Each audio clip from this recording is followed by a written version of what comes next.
Governor Abercrombie, Lieutenant Governor Tsutsui,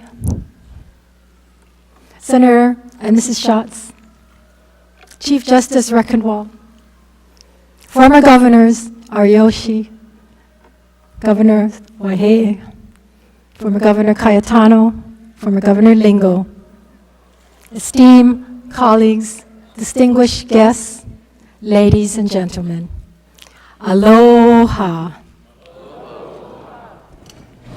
It is my distinct honor and pleasure to welcome all of you to the Senate's opening of the 27th legislature.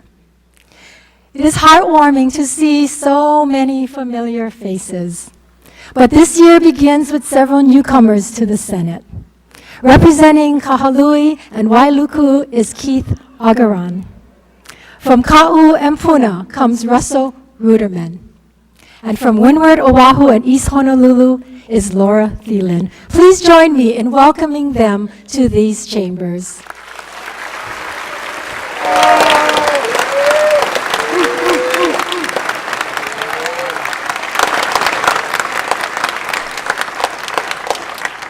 I would like to also acknowledge the lone voice of the minority, Senator Sam Sloan.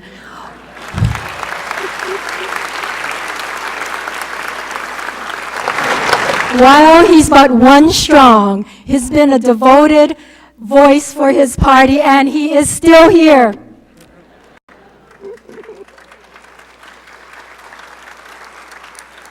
I must confess that this is a very humbling experience to stand here before you this morning. I grew up a stone's throw away from this building in Kalihi, Palama, as one of 5 kids in a poor working class family. And like many of you, both my parents worked and struggled to keep food on the table and a roof over our heads. My dad is here in spirit, but I would like at this time to acknowledge my mom.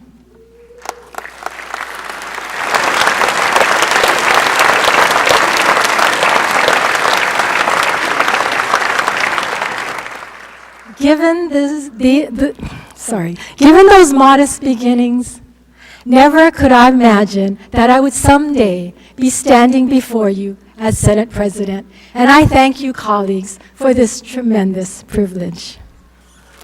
The Hawaii of our childhood was a lot different than it is today. We had a smaller population, an economy still largely dependent on agriculture. No freeways, no traffic congestion like this morning, fewer of the social ills that we now see, and a smaller and no doubt simpler government. We were blessed with a strong spirit of community, and we took care of each other.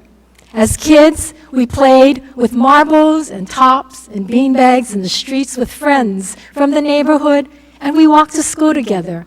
And we were unburdened by the concerns that kids worry about these days. Places like Palama Settlement and my alma mater, Farrington High School, shaped our lives and prepared us to be responsible adults and leaders. Then there was that special teacher, aunt or uncle, who mentored or influenced our lives.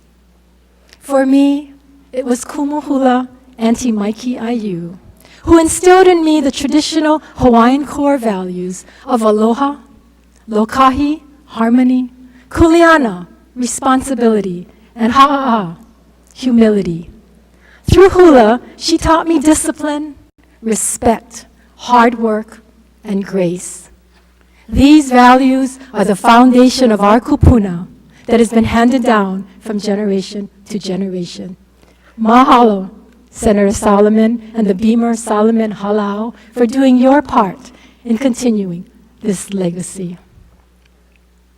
While we may not have realized it at the time, the incredible changes that came with the Democratic Revolution of 1954, statehood a few years later, and the socioeconomic evolution that followed statehood were the catalysts that set the groundwork for what we have continued to build upon to this day. But like any structure, no matter how good the foundation, it still requires upkeep and constant care. Years of budget cuts as a result of the economic downturn have weakened our foundation, so reassessments should be a priority. Beyond our personal hopes and wishes, I speak of what the legislature has done to further the progress of our people in our public education system, in the growth of charter schools, in the University of Hawaii.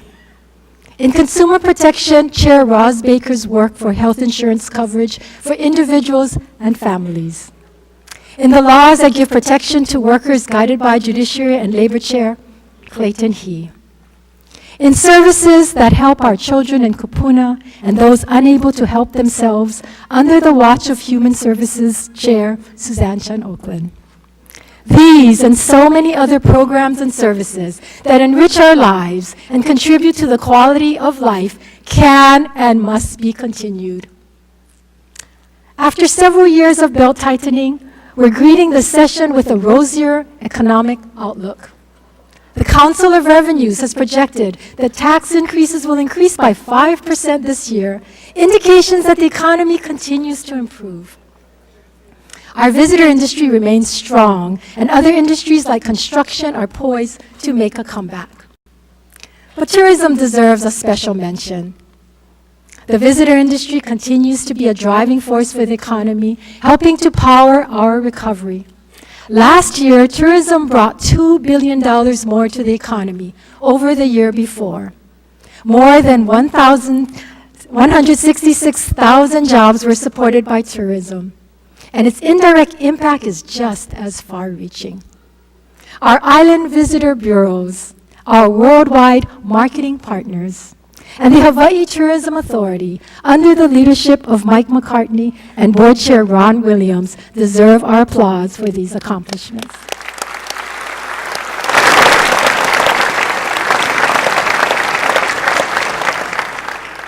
The Asia-Pacific Economic Cooperation Summit demonstrated that Hawaii has a global presence. Our host culture can teach, touch, bridge, and inspire those who embrace Hawaii and our people.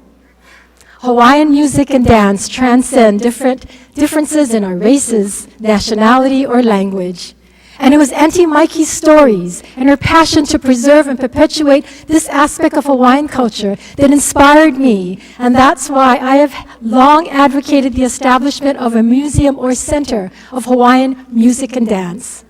I am proposing that we consider building it atop the convention center. What better place to share the heart and soul of our host culture with residents and visitors alike? Tourism and Hawaiian Affairs Chair Brickwood Galutaria and I challenge the Hawaii Tourism Authority and the Office of Hawaiian Affairs to work together to make this center a reality.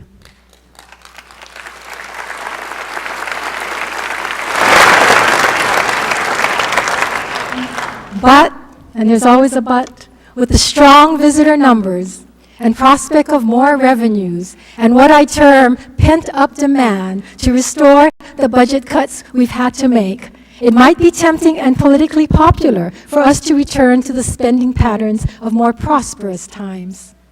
We should, however, proceed with caution. After all, the salary cuts for state employees will expire this year. The administration is negotiating new labor agreements with public employee unions, and this will be a huge cost item in our budget.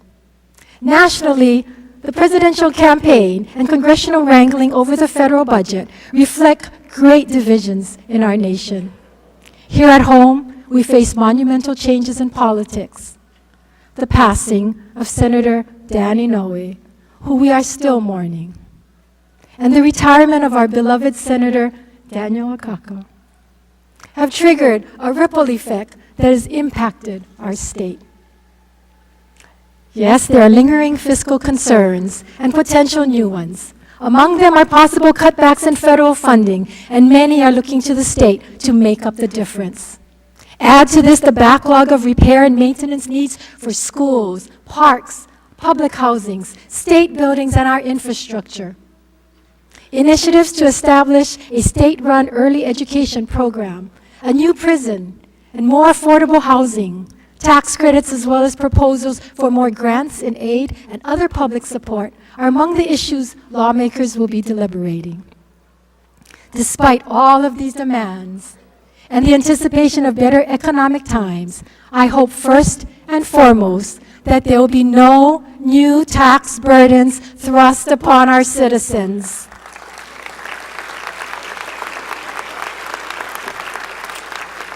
And that we will not automatically open the taxpayers' pocketbooks to every budget request, to every new proposal, and every new capital improvement project.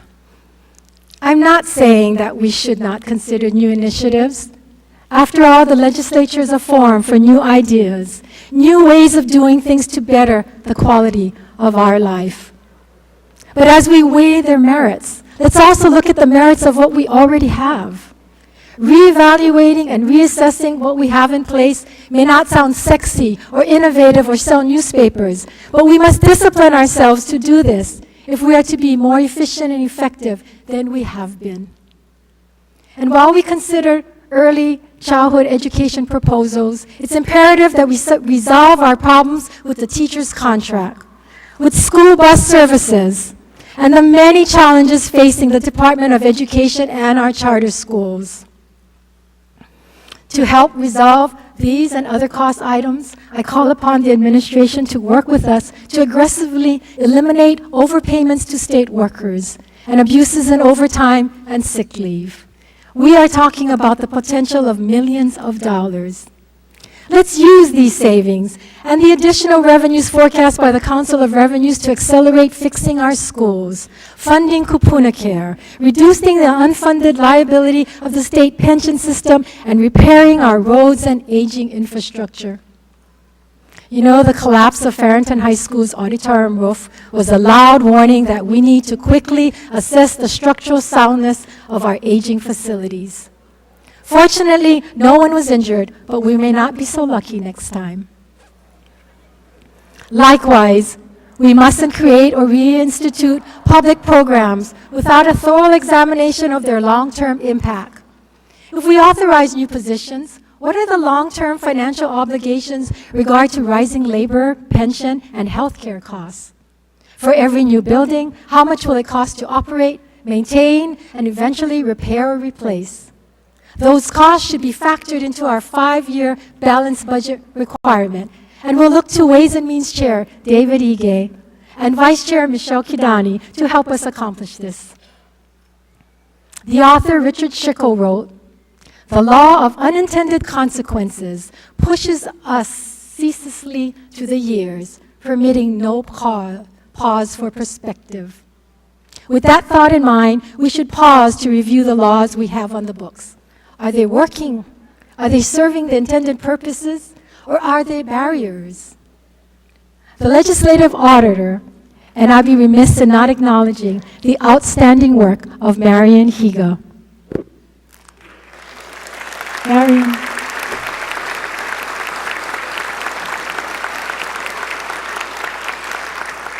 Marian, we will miss you, but we wish you well in your retirement. The auditor is only able to evaluate a fraction of our innumerable public programs.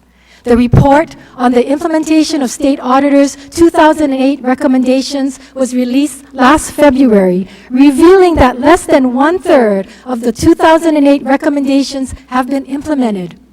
We could definitely do better in acting on the auditor's recommendations. It seems that closer scrutiny of statutory mandated projects or offices is done only when a problem is reported by the news media or brought to our attention by constituents. Some examples include the High Five Recycling Program, charter schools, Public Land Development Corporation, airport procurement contracts, and a host of other statutes and requirements that affect us all. We need to either fix or repeal laws that are not working as they were intended or which have created burdens that were unforeseen at the time of their establishment. And to achieve this, I urge the Senate to use the post-session interim to initiate these evaluations, since we never have enough time during our hectic 60-day legislative session. Higher Education Chair Brian Taniguchi has the task of following up on the issues raised during the Special Committee on Accountability hearings of the University of Hawaii. What resonated from those hearings is that those appointed as stewards of public trust are responsible for the performance of the organizations they oversee, and therefore they must be held accountable.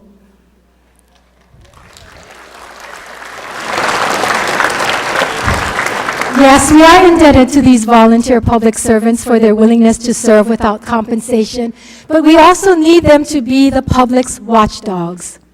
And beyond their appearance at their Senate confirmation hearings, they should be called upon to be called back to periodically report to this body on what they see as problems as well as opportunities facing the organizations they help govern.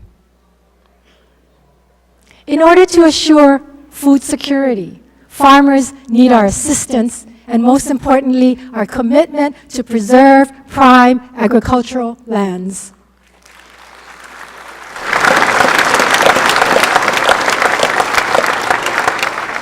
These are long-standing goals that have been very slow to accomplish. In a recent visit to Israel, I was surprised to learn that Israel produces 95% of its food, despite the fact that more than half of its land is in desert, and the climate and lack of water resources do not favor farming. Plus, their farmers are not subsidized. So if Israel can successfully farm on desert land, then imagine what is possible on our lands. Let's be serious.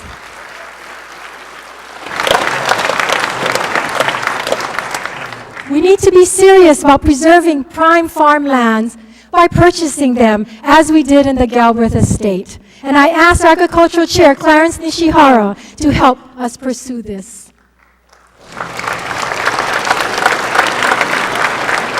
I also strongly urge the counties to expedite the completion of their identification and mapping of important agricultural lands.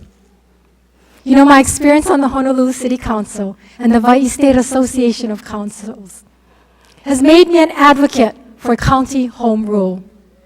There is no doubt that we can do more in streamlining the duplication and overlapping of state and county jurisdictions that are confusing to those we serve. Let's not forget that we represent the same constituency, and they don't care whose jurisdiction it is, they just want it done.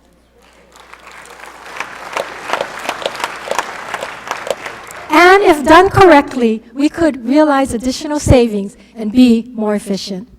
With former members, council members, Governor Abercrombie, Senators Donovan Dela Cruz, Kalani English, and Vice President Ron Kuuchi, I hope that we can all work together with the counties to resolve these issues. Respecting home rule has the added benefit of making government less Oahu-centric.